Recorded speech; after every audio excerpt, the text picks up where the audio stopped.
Thanks for listening to the Pop Culture Cosmos and the PCC Multiverse. Check out more great podcasts today on one of these awesome affiliate networks. You're listening to a Weeby Geeks Network podcast. You're listening to the ESO Network, your station for all things geek. The Tangibound Network. Check it out. TangiboundNetwork.com. Listen to this show, the latest episode, every time. A proud member of the Gonna Geek Network. The opinions expressed are those of each individual. Check out all the other geeky podcasts over at GonnaGeekNetwork.com and get ready, because geekiness begins in 3, 2, 1.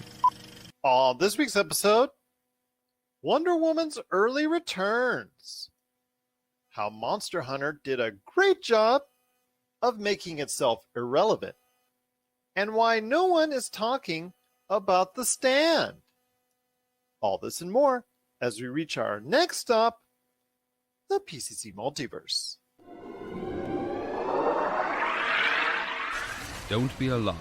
The quasi-shimmering light before you is a trans-dimensional gateway to other worlds, other voices, other thoughts, and other realities. Up feels like down, and down feels like the number 7 on a Wednesday morning. Don't worry. That quivering, blood-boiling sensation under your eyebrows is all a part of the charm. Welcome to the PCC Multiverse. And we're back with another episode of the PCC Multiverse. This is Gerald Glassman from Pop Culture Cosmos, Game Source, Inside Sports Fantasy Football, and the Lakers Fast Break. We truly appreciate everyone out there listening to all of our great shows. And if you can, please give us that 5-star review on Apple Podcasts.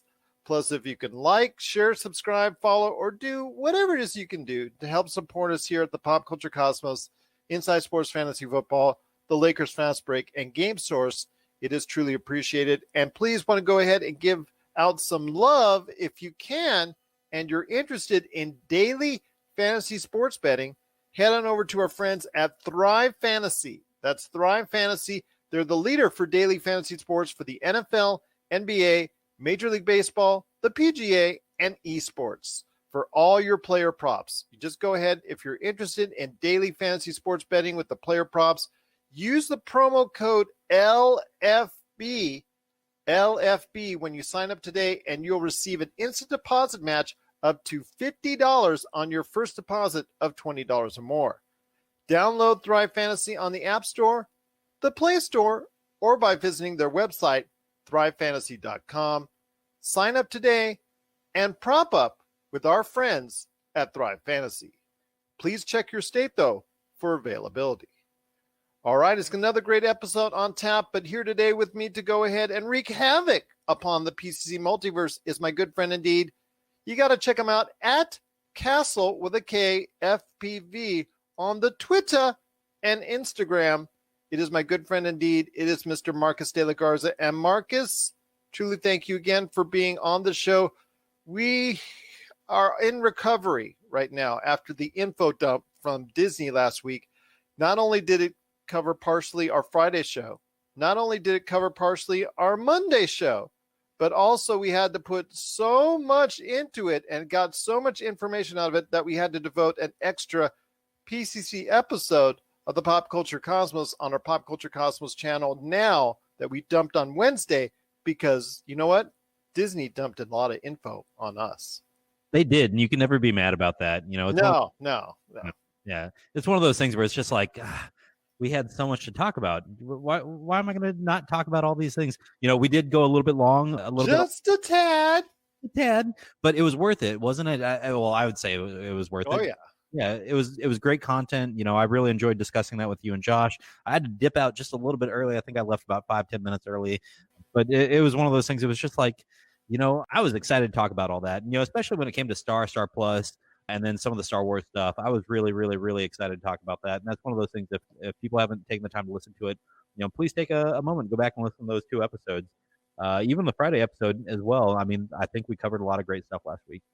Absolutely, my friend. It was a lot of stuff that we did cover for the Disney Investor Day 2020. My gosh, it was such an info dump. I couldn't even believe it. I don't think we've ever even had that much before.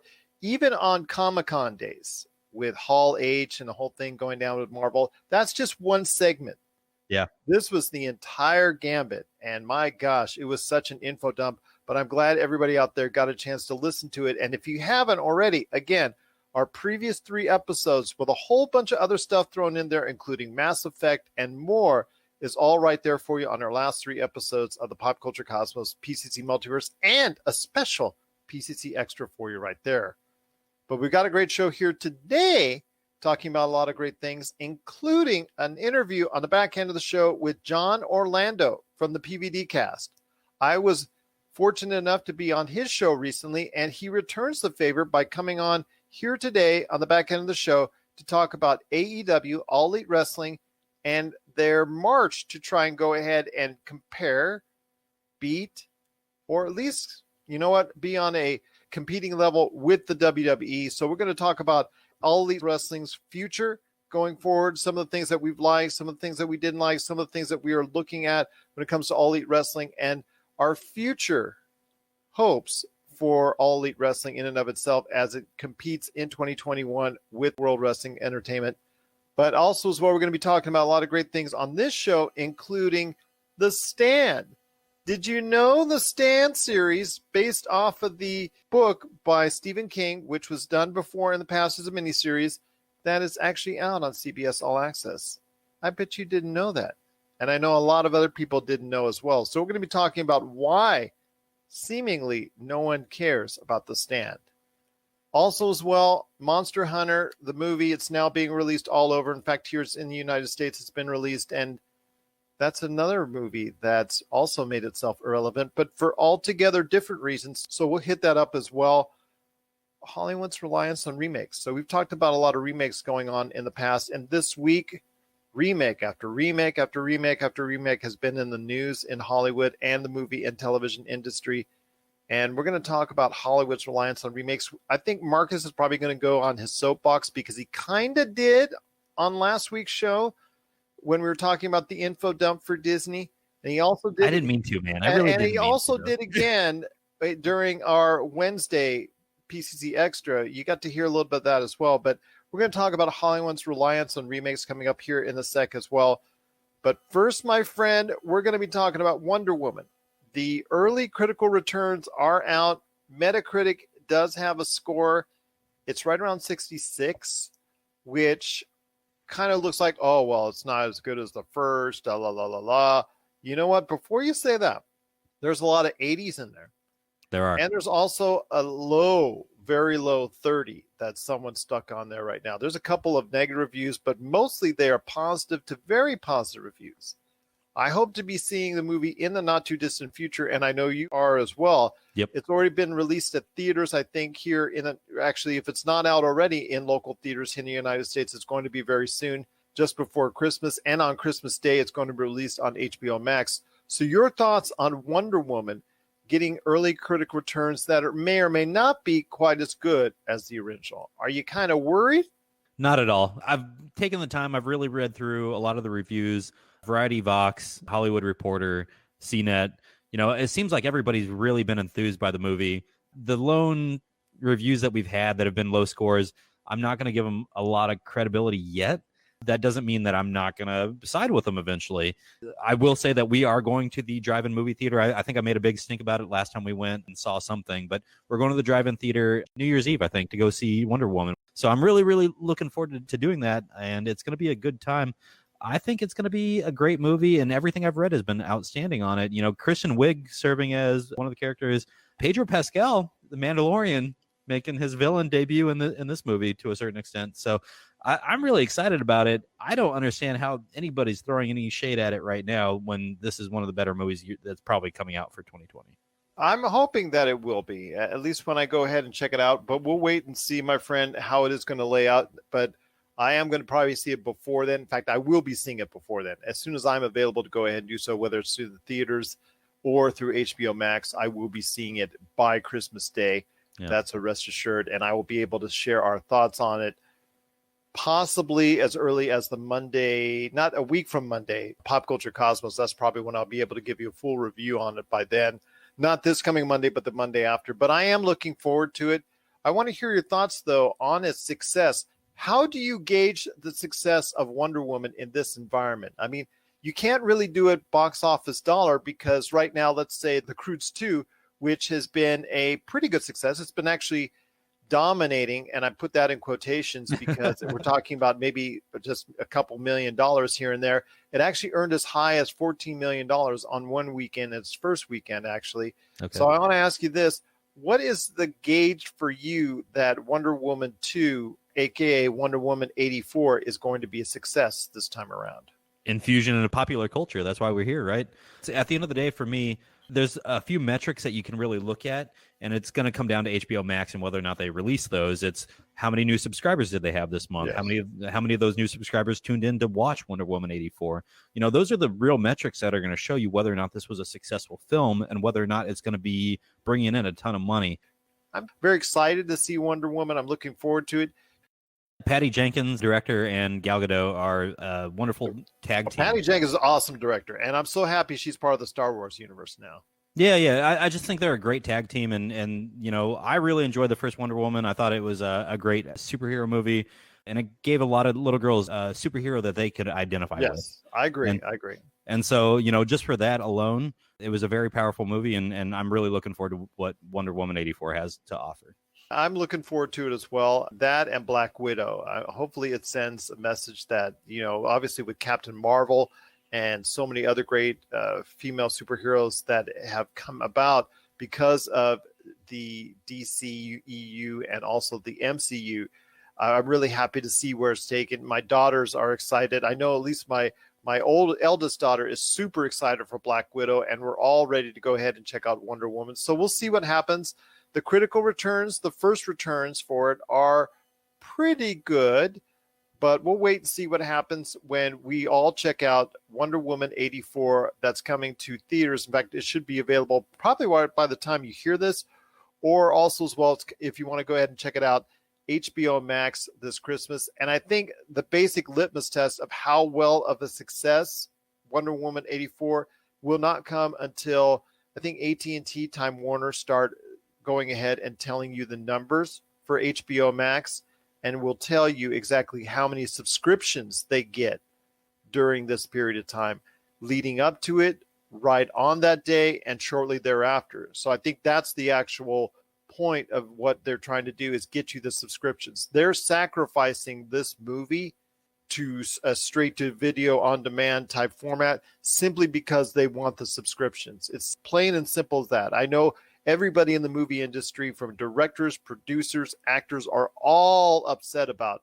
this going straight to HBO Max and all the other movies that HBO Max is going to be going ahead and presenting day and date. But it's all about the subscriptions right now for HBO Max and them catching up to the rest of the field when it concerns Disney Plus and Netflix. You agree? Disagree? No, I agree. You know, it's one of those things. I hate to watch the death of the traditional movie release, but you need to evolve, and this is a great evolution here out of HBO Max. Yeah, tell that to Legendary, which is thinking about suing for trying to keep Dune off of that day and date format. So I'm hoping. I don't understand that. Well, I mean, if you're Legendary, I mean, you put a lot of money into it. I get it. Yeah, but... and you think you can squeeze a little bit of money out. I think by this time next year, a lot of more people will be apt to go to the movie theaters. But HBO Max says they're not gambling on it. They're gambling on you staying at home. They're gambling on it being another down year. They're gambling on a slow rise and slow confidence and build back into going into the theaters again. I think that's what I'm counting on. I'm not counting on everybody rushing back to the theaters, even once they get a vaccine. I think everybody is going to have a slow confirmation or reaffirmation of going back to the movies, but that's going to take time. And I don't really see a huge gain by leaps and bounds until 2022 at the earliest. Just to throw one thing out there, did HBO Max maybe learn from Disney? They knew that they could secure subscribers in that first year as long as they gave great content, and then they saw what happened with Mulan, and they said, all right, well, we can't charge more for a movie that we're going to release here. Well, you see right now, you have Netflix at 200 million subscribers. Right. And you just heard last week them drop that they're on the verge of getting 90 at Disney Plus. Yeah. Obviously, they've done something right with Disney Plus that Disney has not been able to figure out owning 60% of Hulu, because Hulu can't even meet its expectations, like you said, 12 years in. And at some point in time in the not too distant future, especially with Wonder Woman 84, I think that probably maybe March, April, you're going to see HBO Max pass Hulu on that. And that's the idea. Easy. HBO Max.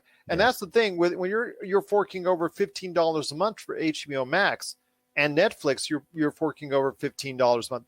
That's heavy duty cash you're forking over on a yearly basis. And when you have 200 million for Netflix doing that, and that's something that HBO Max sees. They want to go ahead and be a part of that. So the only way to do that, since they're coming late in the game, is by going ahead and shortcutting it. This is a shortcut for them. Yeah. No two ways about it. This is a shortcut for them to become a higher edge player out there, to advance itself beyond the Apple Pluses, the Peacocks, which are just starting out, which they're in their infancy.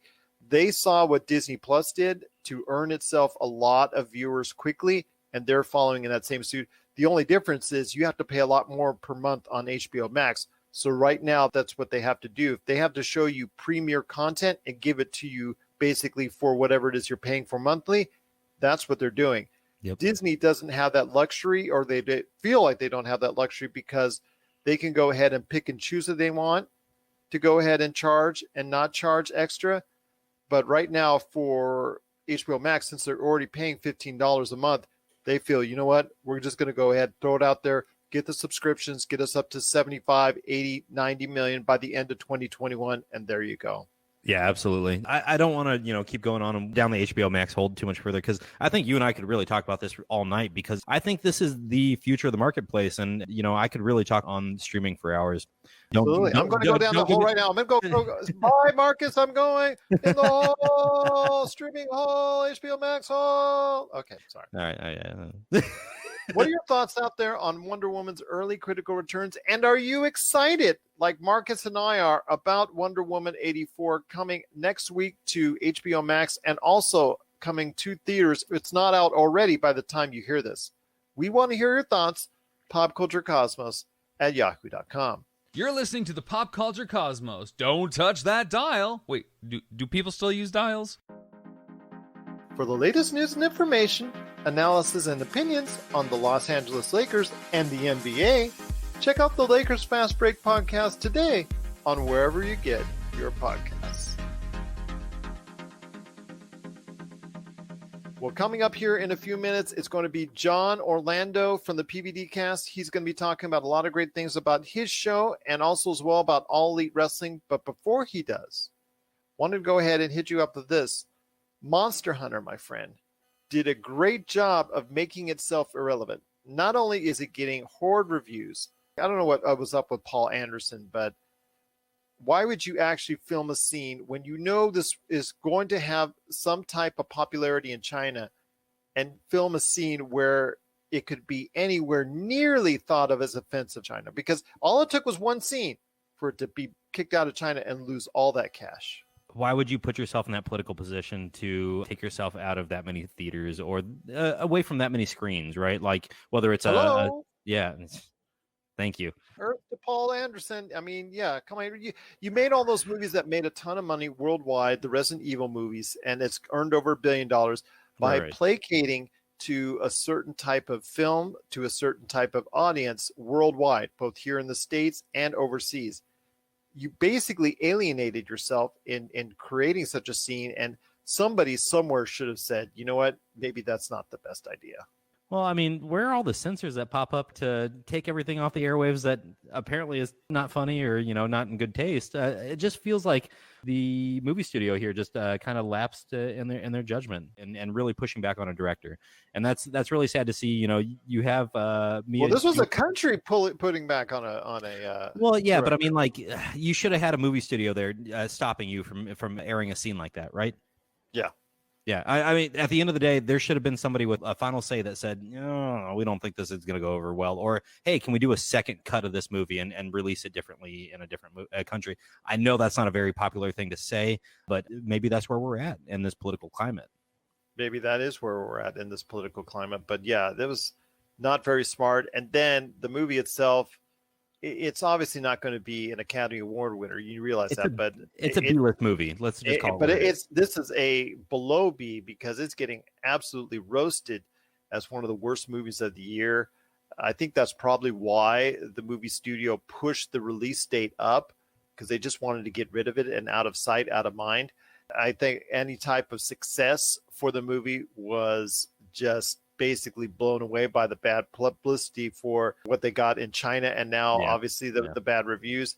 People usually take the Resident Evil reviews with a grain of salt. They usually just go ahead, just throw that away and still watch it anyways if they really want to go ahead and do that. And I think that's what they were looking for here with Monster Hunter.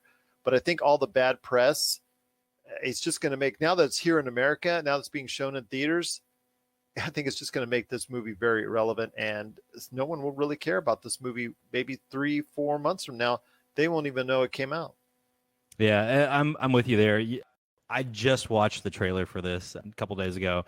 I saw T.I. in it, and I'd have to say this. I do love T.I. as a rapper. You know, when I was in high school, I had a few of his CDs, you know, T.I. versus T.I.P., I think it was, came out maybe my freshman year of college, actually. Great rapper. I don't think he's a great actor. And as soon as I saw his face on the trailer, it was just like, ooh, this is going to be a rough movie, I think. You know, they don't sometimes make those type of decisions of bringing in celebrities from other avenues of life, whether it's music, whether it's sports, things of that nature, because they expect them to go ahead and give out a great performance right off the bat. Very rarely do you have that take place. I mean, the same thing with getting a sports star in there who really doesn't have that type of experience. You're just getting it because of the name, because of an audience you think you're going to get. But again, unfortunately, all these things that they've tried are not going to work, because this movie is going to become irrelevant in a short period of time. It sounds like it was probably a cash grab on the front end, and it's going to be a huge flop at the box office. I know how they pitched Sony. I mean, you know, they made $1 billion of the Resident Evil movies between Mila Jovovich and Paul Anderson. You know, they worked together to make these movies because they're married. Yeah. And they went to Sony and said, well, we're done with Resident Evil. Well, let's work on another video game series, Monster Hunter. And what it does is bring every bit of the goodwill that video game movies started to have. And I understand Sonic the Hedgehog isn't the greatest movie in the world, but it did earn a lot of cash at the box office before the box office went because of coronavirus. This is a kind of movie that does not do video games very well and puts it back in that almost like pigeonholed type format that video game movies must be bad. So I'm hoping that whatever comes out next from the video game genre, Uncharted perhaps, but I have my serious doubts on that. But we'll wait and see. And I've already gone on record why. I'm hoping that the next video game adaptation will be a lot better on screen than what we see from Monster Hunter.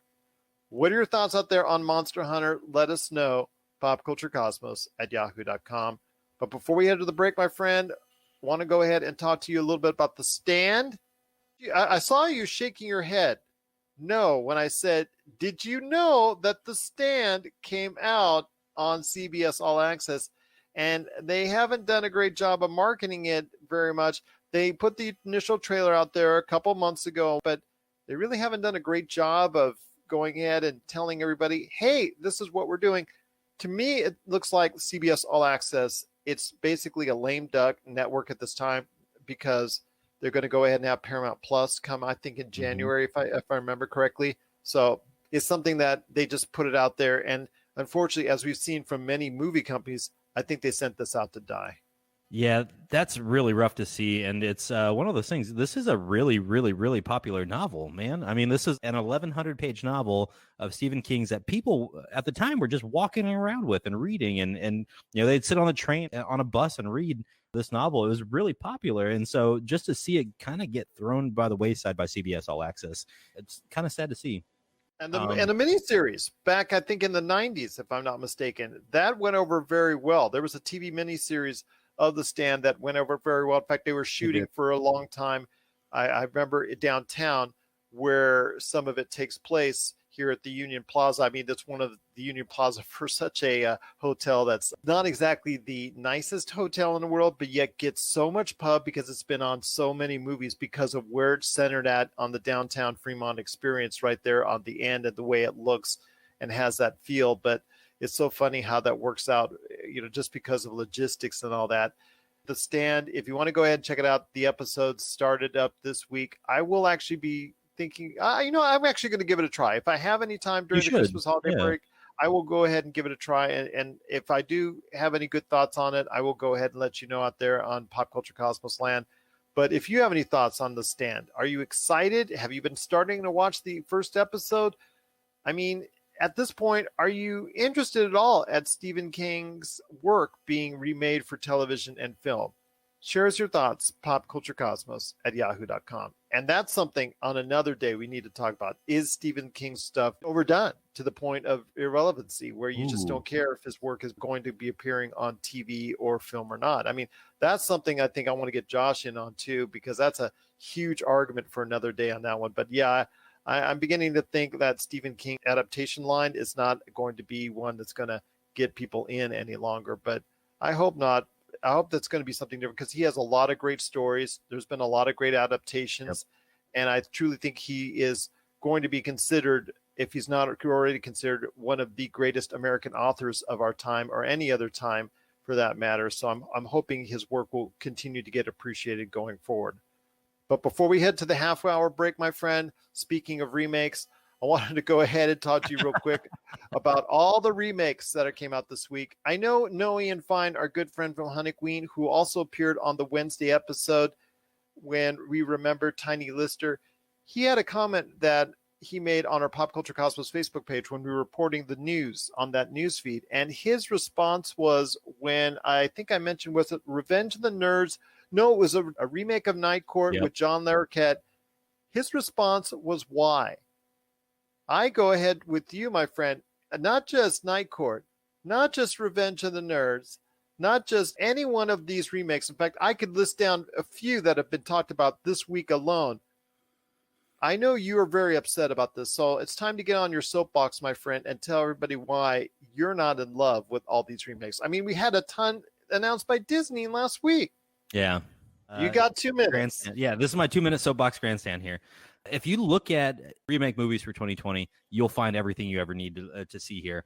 You know, if you just take a look at some of the top articles, Doolittle for 2020. These are all the movies for 2020 that were remakes. Doolittle, Fantasy Island, The Call of the Wild, Invisible Man, Mulan, Secret Garden, Scoob. I'll give that one a little bit of a pass. I mean, the list goes on and on.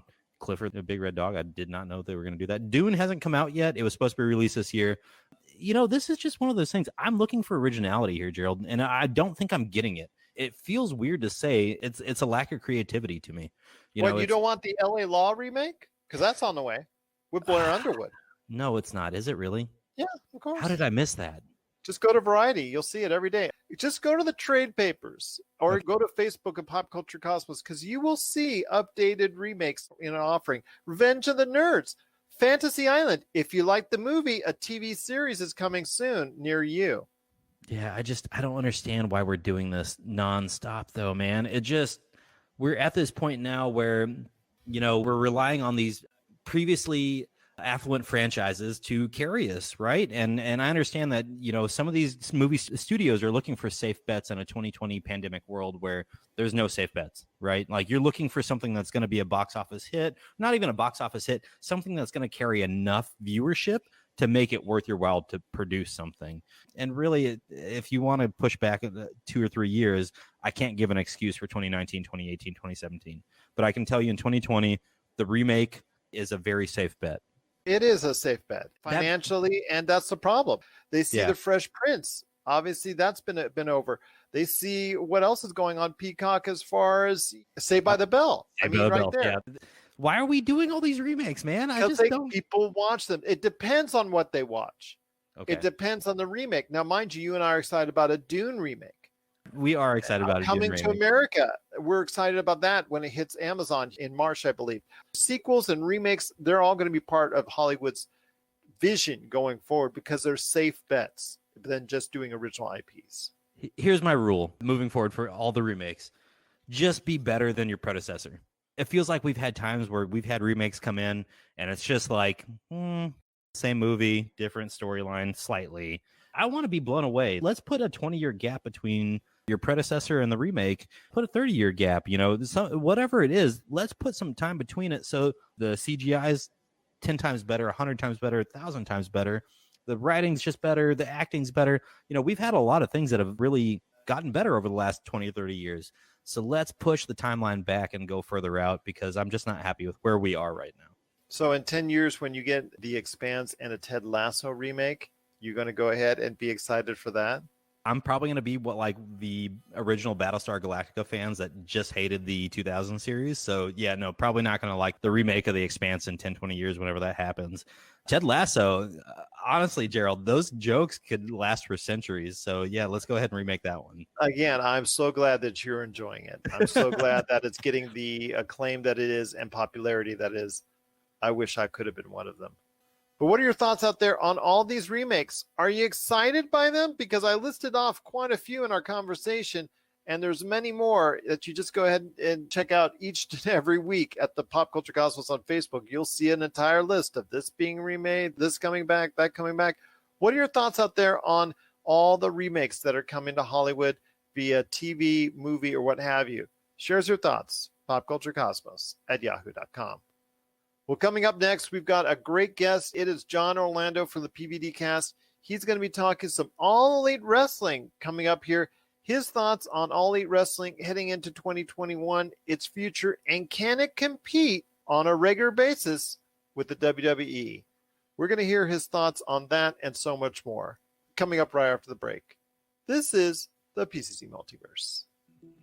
Video game box art, the stories behind the covers, in which we talk to the illustrators and artists who are responsible for gaming's most iconic images. Don't forget to check out Video Game Box Art, the stories behind the covers, celebrating gaming's most iconic images from the people who created them. This and many more from Rob McCallum Films. And we're back with the program. It's Gerald Glassford coming right back at you here from the Pop Culture Cosmos. We truly appreciate everyone out there listening to all of our great shows around the world on radio stations 7 days a week. And of course, wherever you get your podcasts.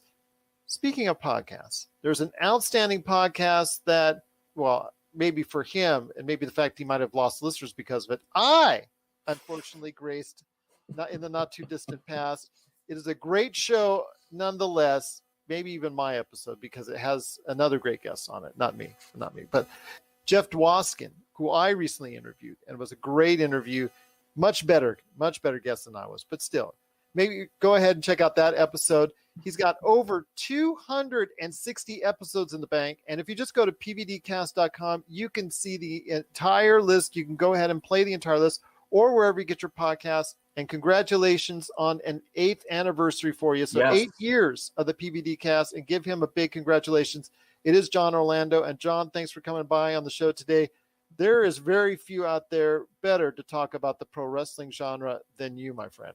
That's true. Thank you very much, by the way, for the kind words. I can't believe that it's gone by like that. 8 years. I started December 12th of 2012, and I swear, people, that was sheerly by accident. It was not a gimmick. I didn't plan it that way. It just happened. It took me a couple of months, like February and March, and then I'm like, oh, wait, 12. I didn't even pick up on it. I was so clueless, but it's been great. It's been fun. I'm looking forward to the next 8 years and beyond. And thanks to everybody who's ever checked out an episode or was a guest or told some folks about it or helped me out or whatever. Thank you very, very much. I really mean it from the bottom of my heart. I appreciate it so much. Well, again, congratulations. Anybody who has done this for such a long period of time like you and I have, because we see these shows come and go. I mean, that's the thing with podcasts. Yes, I said a joke before we went on the air. There are about, 2 million roughly podcasts that have been created out there, but over half, they're gone by episode 10. I think there's some sort of weird, wacky ratio of podcasts that are out there that fail because they don't even get to episode 10 because they just don't have what it takes or just don't want to go ahead and pursue it. And for you to pursue it so long, 8 years later, it's a credit to you. And it's also a credit to everything that you're about, and also the listeners out there checking out each and every episode and obviously supporting you in the way that they can. And obviously, if they listen to your show, the PVDcast, they will definitely hear an awesome podcast based on and a lot dealing with professional wrestling. So I want to hear your thoughts on this, my friend. And that's why one of the reasons why I wanted to bring you on here was All Elite Wrestling. Their recent show, Winter is Coming. And not only changing into another world champion with Kenny Omega and going with him, who's now running all over organizations all over the world, including Impact and AAA, as he proved in Triple Mania as we talk about this. But you got Sting that has made his return to TNT in 20 years. To me, it's an exciting time for fans of All Elite Wrestling. And for me, who was, I guess, I want to say later on the board, later on the train, because I had my doubts because of some of the roster I didn't think was made up of the best quality individuals there. I think the future is now much brighter. I think they've not fallen into many of the same tropes that these other previous organizations that have tried to compete with the WWE has. I think the future is very bright for AEW. I think the future is bright for them as well. I fear, though, that they have to get a little more consistent in storylines and booking, Gerald. Oh, yeah, I think that's agreed. They present something and you're like, oh, okay, I'm interested in that. And then several weeks go by before they come back to it. And I think that you lose viewers when you do that. They've lost me on some things. I do believe the future is bright. I think that Sting certainly does have a role in the company. I don't want to see Sting wrestle. I don't. I hope that they're not going to try that. I mean, he has the bad neck. I don't see how they could do that. He has a role. The question is, they're going to have to find a role and make sure that he fits in that role. For an example, if you had him as a authority figure, the general manager or whatever of Dynamite, I don't know if that would work. I don't know if that would be the mold for him. I could see him being more of like a mentor to some of the younger individuals on the roster. But then you kind of think about, well, you got Arn Anderson doing kind of a similar role. Tully Blanchard and Jake Roberts. Yeah. So I think they have to find a fit for him. They have to find somewhere where he's going to, for lack of a better term, and pun may be intended, make an impact within the storylines that they can work with. I am a big fan of this idea of Kenny Omega being the belt collector. I think that's a great idea. Because this is not the first time that's happened before, No. where we had someone go ahead. And to me, I'm going to be honest with you. I'm always intrigued. Like the last one, I think, was Austin Aries that tried the belt collecting gimmick where they go ahead to different organizations and try to collect all their belts. I like the gimmick personally because I think it lends credibility to not only that individual, in this case, Kenny Omega, but also the organizations that they're working with. And right now, to me, if I'm running ROH, if I'm running MLW, if I'm running Impact, AAA, New Japan, anybody out there that's not named WWE, it is in my best interest to hop on board with AEW because as we saw with the ratings on Access TV that skyrocketed the week after Kenny Omega won just by his appearance, and mind you, how much it'll hold, we'll have to wait and see. Mm-hmm. It's in their best interest, at least short term, to work with AEW. I agree.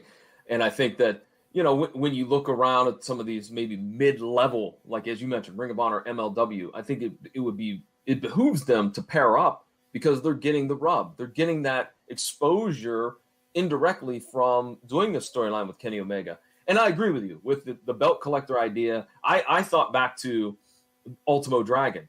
I mean, he showed up with all those titles in WCW, and that was something cool. That was something that did give legitimacy to those titles and to Ultimo Dragon.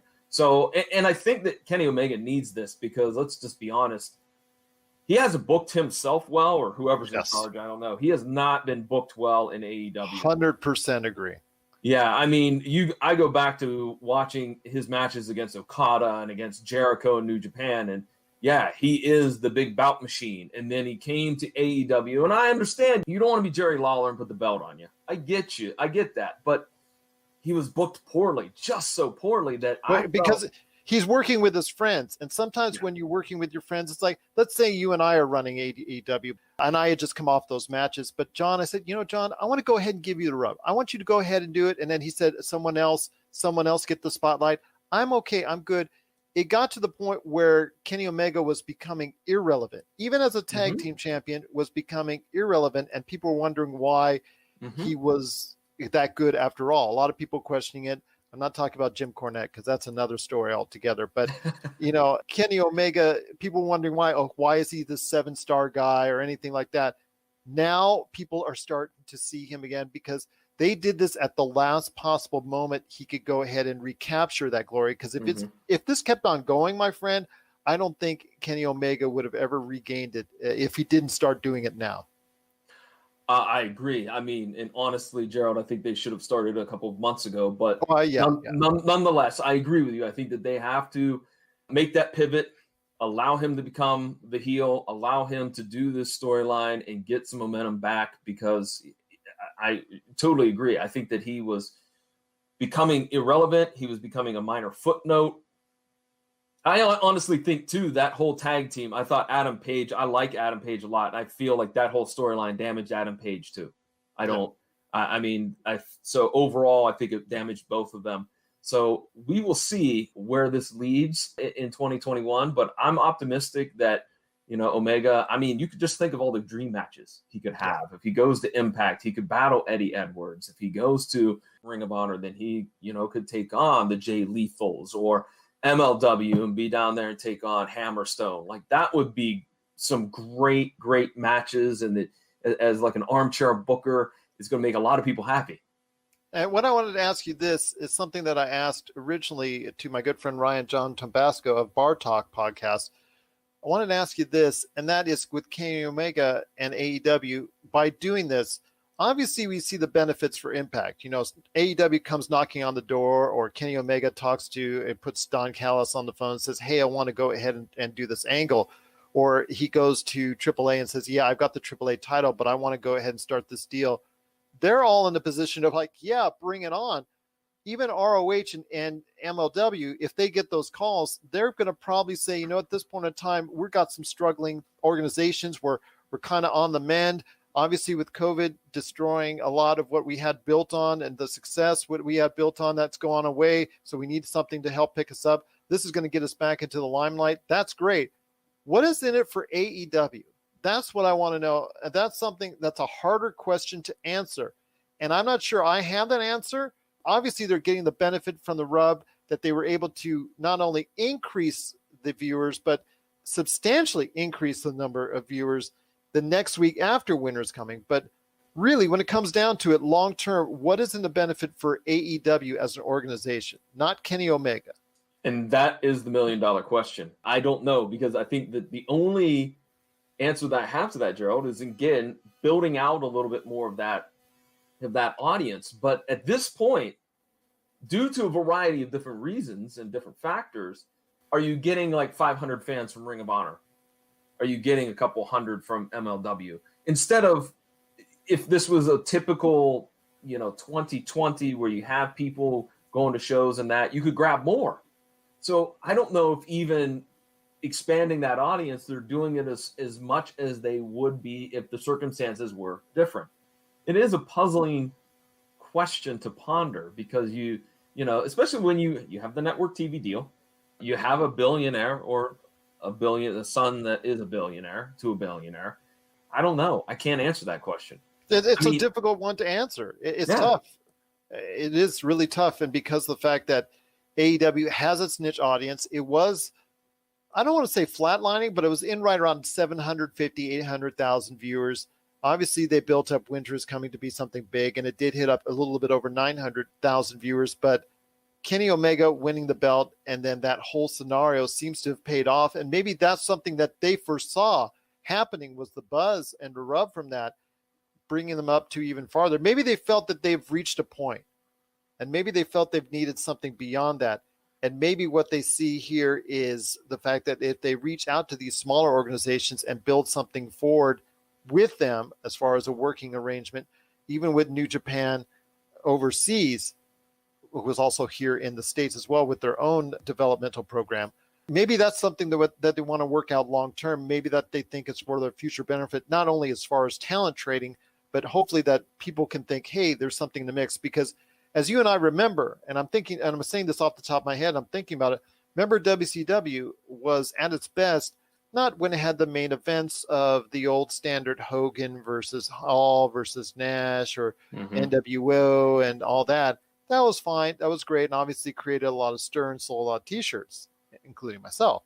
But the real part of the show for me was the earlier parts of the show where they talked about all the different individuals coming from Mexico, from Japan, coming in from other organizations and them acknowledging it on the air. previously it was something that was sort of taboo. So maybe that's going to go ahead and garner interest, because from a worldwide standpoint, I can see it making sense bringing in the Japanese contingent and also bringing the Mexican contingent from there with AAA and New Japan.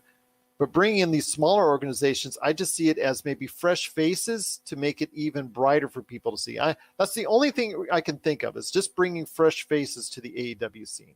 See, I think that if we're going to take a look at that idea, bringing in fresh faces, which I'm all for, I think that really, if AEW was smart, maybe start building like the old St. Louis territory, where the St. Louis territory, really wasn't a territory. It was just a city, and Muchnick booked everyone and had 10 like awesome over-the-top matches. You know, you would have David Von Erich versus Harley Races, the main event, but the next match after that was like Bruno Sammartino against literally almost everybody passed through Missouri at 120. You know, they had a very small crew that were based there, like Rip Hawk and, Pat O'Connor, but they build these super cards, for lack of a better word, but it was every single month in St. Louis. And I think, if you want to do something different, I think that would be the way to do it. I don't know what pay-per-view numbers have been. I haven't looked that up in a very long time, so I have no idea how AEW is doing with their pay-per-view buys, but that would be a surefire way to maybe stoke the interest of many wrestling fans, is to have these kind of super cards. But again, going back to the original question, I don't know what they gain from this. Preaching to the choir right here, I'll tell you. Once again, it's John Orlando. You got to go ahead and check out his awesome show, the PVDcast, at pvdcast.com or the PVDcast on Facebook. 8 great years, and congratulations again on 8 great years of awesome podcasts. There's no better place to go for your wrestling podcast than the PVDcast. But before we head on out, I gave it the hard pitch on why people need to check out the PVDcast. I need to hear from you, my friend, on why the PVDcast is the best place to go for wrestling fans. Well, because, I have been doing independent professional wrestling in the state of Ohio for 18 years, since 2002. I have a ton of stories that I could share, and sometimes do share on the PVDcast. I do have my resident pro wrestling pundits that come on 4 times a year whenever the WWE has their big pay-per-views, WrestleMania, the Royal Rumble, SummerSlam, and the Survivor Series. And we sit down and we dissect them, we preview them, we review them, we joke about them, we have a good time, and I appreciate those guys helping out. And you're getting just basically a long-term fan. I've been watching wrestling since 1985 and absorbing it all. I watch it all. AWA, NWA, WWF, World Class, no matter what it was. If it was on TV, I was watching it. As a matter of fact, Gerald, I claim that the best thing that ever happened to my family was when we got a VCR. Because then I could take, because my parents were old school. They were, what are you doing? It's Saturday morning. It's nice outside. Get out and play. But Mom, I want to watch Get Out and Play. You know what? After the VCR, I could just throw a tape in and watch it later at night. So, I used to remember going to the Japanese grocery stores and the tape stores too. They would have a section devoted to some of the All Japan and New Japan at that point in time in the 80s and 90s. And I remember going ahead and buying them and so excited to see the latest episode of All Japan Wrestling or New Japan Wrestling. And I was so thrilled to go ahead and get that. And then like you, finding a channel for me that was not on the basic channels, but turning it with my old black and white TV, trying to see if I could find the clicker to the old, I think it's a UHF stations, Channel 56 in Orange County, California, where they had the wrestling block of the latest shows, whether it was Mid-South, World Class, California Championship Wrestling, just a whole bunch of organizations at independent wrestling that you can get normally. So like you, I was told to go out and play a lot more than I did. And I'm glad I got the chance to stay in and watch this history of wrestling that you and I now think of so fondly. Yes, most definitely. So please, though, do check out the PVDcast, pvdcast.com, as Gerald said, and, wherever you find great podcasts. And every Monday night, 8 p.m. Eastern Standard Time, I do a live broadcast of this week's episode and the Facebook page of the PVDcast, which is at PVDcast. Always a great time at the PVDcast, wherever you get your podcasts, or stop by the PVDcast on Facebook or pvdcast.com. If only we had YouTube when we were younger. I think that might have been bad. My silly rear end would have been making stupid homemade wrestling videos and putting them up on YouTube. So I don't know. I don't know. Well, I would have been able to save a lot of money, that's for sure, instead of going out and buying all those Japanese wrestling tapes. But need I digress? Once again, it's John Orlando from the PVDcast. You got to go ahead and check out everything that he's doing today at the PVDcast. And John, I just cannot thank you enough for always a great wrestling conversation. I hope you'll return because I want to hear your thoughts on exactly everything that's going on within the business. I always like always value your insight. Always appreciate everything that you do on your shows, and I welcome you back to the show anytime. Hey, anytime you let me know, Gerald, I'll be happy to stop on. You got it, my friend. I appreciate it once again for being part of the PCC Multiverse. If you need your video game fix, be sure to check out Retro City Games. Located in Town Square on Las Vegas Boulevard or in Henderson, Nevada, Retro City Games has the cure for all your video game vices. Retro games and games for current consoles, Nintendo, Sega, PlayStation, Xbox, and more. Retro City Games has all the staples from any library and some highly collectible offerings too. So pick up a few games today at Retro City Games in Town Square on Las Vegas Boulevard or in Henderson, Nevada. Retro City Games is your video game metropolis.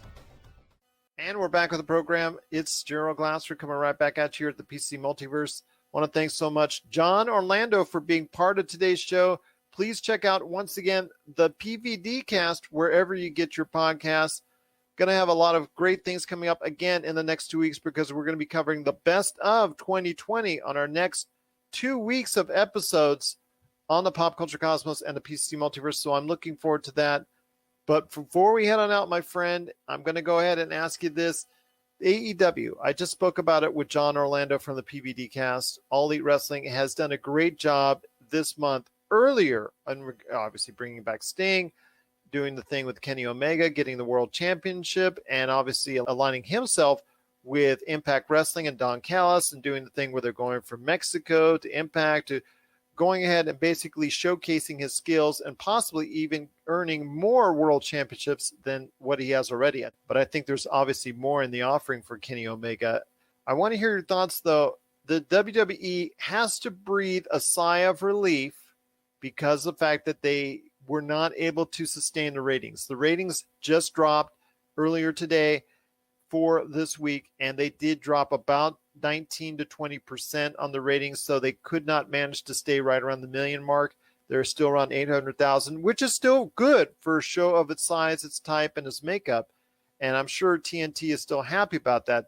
But not being able to sustain its 2-week bump up in ratings, I'm not sure if that's a sigh of relief for the WWE or a of concern for AEW. I would put the onus on this sigh of relief for the WWE there. What I've got here is AEW had 806,000 viewers this week. Yeah, but last week they had close to 1 million. And that's cool, but they had more viewers than NXT at the end of the day, right? You know, yeah. I understand they're facing up against NXT, but I think that they're looking at a larger picture. I think they do see NXT as competition, but I think that once you start getting up in that close to 1 million range, I remember they started out at almost 1.5 million over their initial episode. Right. And it flattened out from there. They're looking at a bigger picture at how they can compete with the WWE, which many other organizations have tried to before, but this is probably the first sustainable test since World Championship Wrestling. It's definitely one of those things where I think the WWE is breathing a little bit of a sigh of relief there. AEW is doing a great job as far as promoting their content. At the end of the day, they're bringing viewership in, and it's got to be content related. And I don't want to say it's wholly content. I think sometimes you got to look at the talent they're bringing in as well. You know, including Sting over the last 3 weeks has been great for their viewership numbers. It's really bumped up everything that they're doing there. I don't want to put all of that on him, but I think it's brought an energy back to AEW that they had for their first episode or two. And I also think the gimmick, as they say in the business, of Kenny Omega actually going ahead and becoming that touring champion, going to those smaller promotions and showing off there and aligning himself with individuals outside of the realm of AEW is kind of like a good thing in this case. Kind of questioned it at first, and that's what I talked about John Orlando. I was wondering what AEW's motivation was, but I can clearly see that trying to gain interest and buzz, I think at this point in time in 2020, social media, the whole 9 yards, is something that you continually want to go ahead and search for. And I think this is probably the reason why they wanted to go ahead and do it from their end. obviously from the other guy's end, from Impact, AAA, or whatever, they're interested because they're not as successful right now, and they're looking at this AEW and they want to be a part of it and they want to attach themselves to it and get the rub. But yeah, for AEW, I have a feeling it's just the notoriety and the fact that they want to become a buzz factor by where Kenny Omega, where's he heading next? Just looking at that alone, this is a marketing team, and maybe it's not only the marketing team, but this is a great move by AEW. You know, aligning yourself with all these smaller brands, you're grabbing all their fans, you're bringing that viewership in, and while it might not be translating to direct success right now this week for these numbers, over time, this is a really great association to make. And we'll have some things to talk about at the beginning of the new year with AEW and what they're doing with their show. And it'll be fun to see where their talent moves next year. Their talent pool should be growing, and it will be growing, and it's going to be what's going to bring more viewership to them. What are your thoughts out there on All Elite Wrestling's future in 2021? Do you think at some point in time they can compete on an even level with the WWE? We want to hear your thoughts. popculturecosmos@yahoo.com. Well, it's been a great episode, my friend. I cannot thank you enough for being part of it. But before we head on out, I know you wanted to talk some Expanse, so go ahead. I know you've gotten an early taste of the Expanse with a ending in the not too distant future planned for the Expanse. I think one more season, if I remember it correctly, I think it was one more season beyond this. What are your thoughts on how it's starting out for the final episodes for the Expanse? I'm really excited about what I've seen thus far. You know, with the first 2 episodes, the production quality is outstanding. You know, what we saw last year out of Amazon Prime was a lot of time on planet. We didn't see a lot of time in ship, and that's a lot of what we've gotten out of the first 2 episodes of The Expanse this season. That's good to hear, because you're always worried about how's it going to lay out. I know Amazon, talking about the second season of The Boys, really ramped up its production value, and that's what a lot of people were really excited about, because they were worried about where The Boys was going to go after such a great season 1, and I think it only got better for the most part, simply because of the fact that it looks like Amazon is spending a lot more money in it. The same thing with The Expanse as what happened with The Boys. You know, it just feels like the production quality went up, and maybe it's just because they've had a year under their belt to keep working on the sets that they have and kind of keep further developing that vision. You know, it's been really fun to watch. We're getting some character storylines that you weren't expecting to have, probably. Having read through the book series, I keep waiting to see the next big thing, and the next big thing is going to shock people. So I think these first 3 episodes, if I'm guessing correctly, aren't going to have the next big shock, but maybe episode number 4 and number 5 are going to have the shock that everybody's waiting for this season. Well, definitely looking forward to seeing what The Expanse has to offer. I know Marcus is as well. If you're excited about The Expanse, let us know. popculturecosmos@yahoo.com. My friend, it's been a great episode. I cannot thank you enough, as always, for being a part of it. Want to give a big final shout out to our good friends at Retro City Games, where we're streaming right now to. Hopefully everyone out there can go ahead and check out all the great sales that they're doing all the way up to Christmas right there at Retro City Games. Keep looking out on their Facebook and also Instagram for their ads.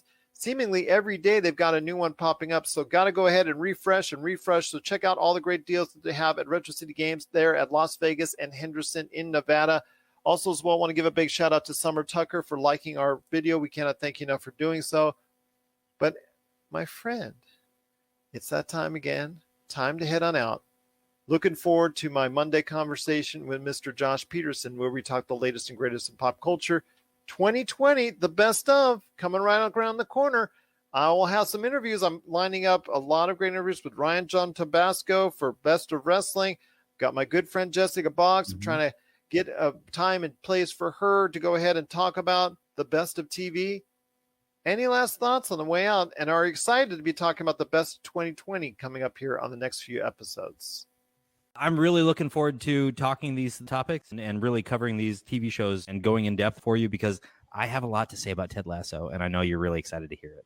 I am super excited to hear it. Yay! No, I'm just kidding, my friend. I'm happy for you about Ted Lasso. I'm really happy for you. It's just because I don't personally enjoy something as much as I would like to. That doesn't mean I'm not excited for you any less. Yeah, and I did tease that, like, Ted Lasso might be my number 1, but let's be honest, people should know what my number 1 is for 2020. People should know. But there's also, we're going to be doing movies. We're going to be doing video games with best of. We're going to be doing a whole bunch of things in the next 2 weeks with episodes from the Pop Culture Cosmos and the PCC Multiverse. So please stay tuned wherever you get your podcasts to the Pop Culture Cosmos and find out what we're thinking of for the best of 2020, or wherever you get this show on radio or podcast worldwide. So for Marcus de la Garza, this is Gerald Glassford. This is another beautiful day in paradise right here in the PCC Multiverse. Thank you for listening. And here's hoping you have yourself a great day.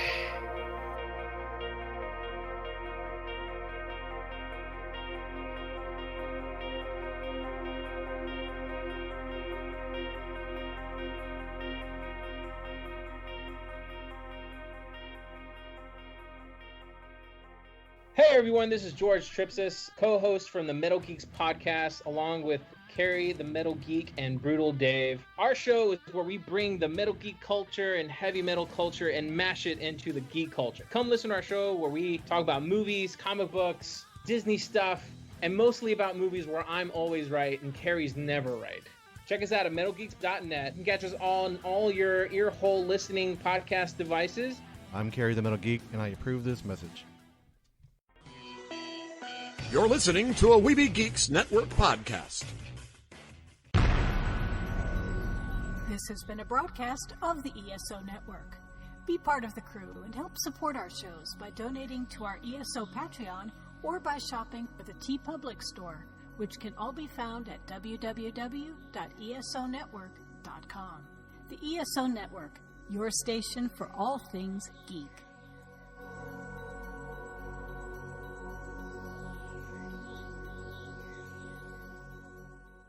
Tangent Bound Network. Let your voice be heard. TangentBoundNetwork.com. Thanks so much for downloading the Pop Culture Cosmos, and stay tuned as more great podcasts are on the way. Thanks again for listening to us here at the Pop Culture Cosmos.